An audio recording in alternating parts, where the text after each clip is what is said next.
સુરતના ડબોલીના યુવાને હની ટ્રેપમાં ફસાવી લાખો પડાવી ધમકી આપનાર દંપતી સહિત 3ને પોલીસે ઝડપી પાડ્યા હતા. સુરતના ડબોલી ખાતે રહેતા રત્ન કલાકારને ફેસબુક પરથી મિત્ર બનેલી યુવતીએ મળવા માટે બોલાવ્યો હતો અને ત્યારબાદ મેલા સહિત એક દંપતીએ અને અન્યોએ રત્ન કલાકારને બ્લેકમેલ કરવાનું શરૂ કર્યું હતું અને રત્ન કલાકારને રેપ કેસમાં ફસાવી દેવાની ધમકી આપી તેઓએ તેની પાસેથી લાખો રૂપિયા પડાવી લીધા હતા. ત્યારબાદ પણ આરોપીઓએ રત્ન કલાકારના પિતાને આ અંગેની જાણ કરવાની ધમકી આપી પૈસા માંગ્યા હતા, જેથી રત્ન કલાકારે જહાંગીરપુરા પોલીસ મથકે જઈ સમગ્ર હકીકત જણાવતા પોલીસે તપાસ હાથ ધરી દંપતી ચંદા ચંદ્રેશ પાંડવ અને નંદિની પાંડવને ઝડપી પાડ્યા હતા. જ્યારે તેઓના અન્ય 4 સાથીદારો હાથ ન લાગતા પોલીસે તેઓને વોન્ટેડ જાહેર કર્યા હતા.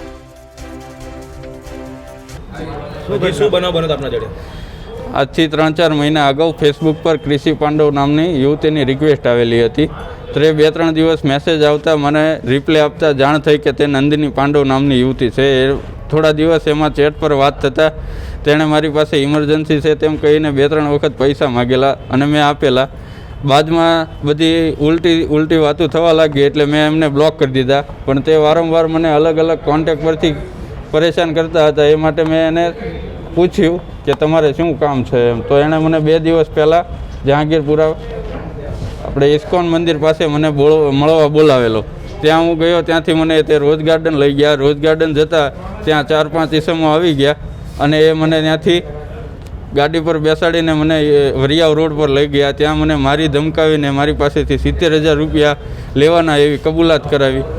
તે દિવસે હું બી ગયેલો એટલે મેં સવારમાં મારા મિત્રને જાણ કરી. તેણે મને હિંમત આપી અને જહાંગીરપુરા પોલીસ ચોકીમાં અરજી અપાવી. ત્યાં મને પોલીસ મિત્રોનો અને બધાનો સારો એવો સપોર્ટ મળ્યો.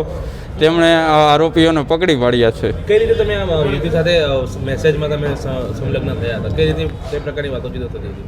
તે બધી અલગ અલગ શું પૂછ્યું તમે? રિપીટ કરો.